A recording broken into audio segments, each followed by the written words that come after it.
So in 2009, I came here to Arromanches with Albert Williams and Michael Brennan, two veterans of D-Day, and myself and photographer Simon Galloway.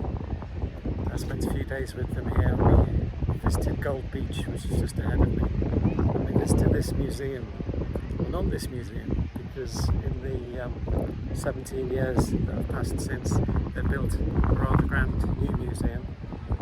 The museum that was here at the time was a small affair, but very welcoming, and they welcomed the veterans that we brought over from Wiltshire and from Bristol. And I remember they gave them a little medal each. The French people have got this incredibly open affection towards the veterans, and it's fascinating to see it. As soon as they see the medals on the chests of Albert and Michael. Right, Dan, I would like to offer you this. Thank you very much. Just in the memory of what you've done for us. It's not a lot, just a little gift. Thank you, sir. Thank you, sir. Thank you. It's always a pleasure to come back here. Right. Everybody's so nice. Good then. Good to hear We that. think we've got good friends. All right, yeah.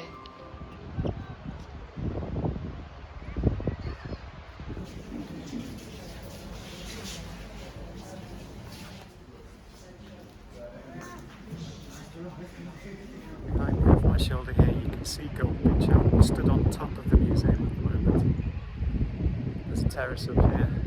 You can see out, and you can see what's left of the Mulberry Harbours, just off the beach. Parts of them still exist, more than 80 years old.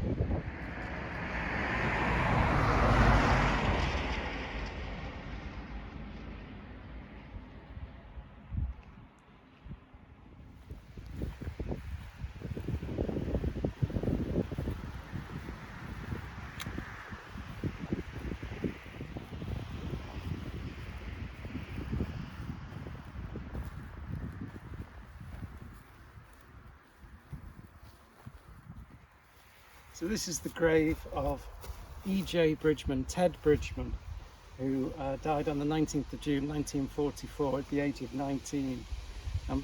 17 years ago, back in 2009, I visited here with Michael Brennan when I was working for the Bristol Post, and I had the opportunity to come over with two veterans, Michael Brennan, who was in the first wave of the Dorsetshire Regiment that landed on D-Day at Gold Beach, and Albert Williams, who was General Montgomery's mechanic.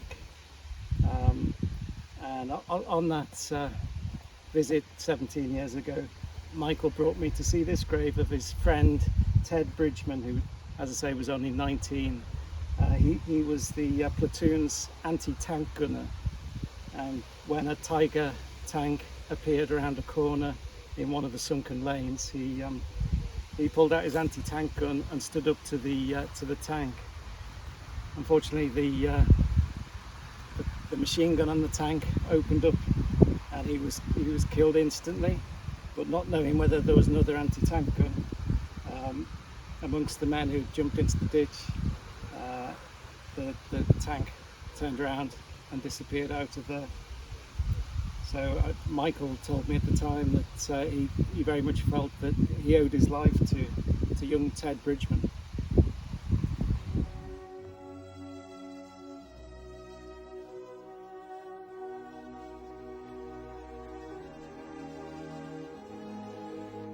On the 19th of June 1944, as the platoon of the Dorset Regiment 1st Battalion was advancing across Normandy, we came to a sunken lane coming off the field onto it, and as we turned on the lane, round the next corner came a Tiger German tank. Now, infantry are not too happy at getting that close quarters to a tank, and the whole of the platoon dived into the ditches at the sides of the road, except for Ted Bridgeman, who was our anti-tank gunner man. He raised his anti-tank gun at the German tank, and at that moment the Germans fired their machine gun at him straight through his head. Undoubtedly his action saved us, because we could all have been machine gunned if they hadn't spotted that he was the anti-tank man.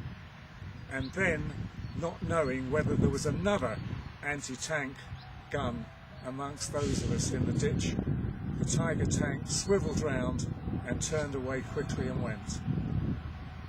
He gave his life for us.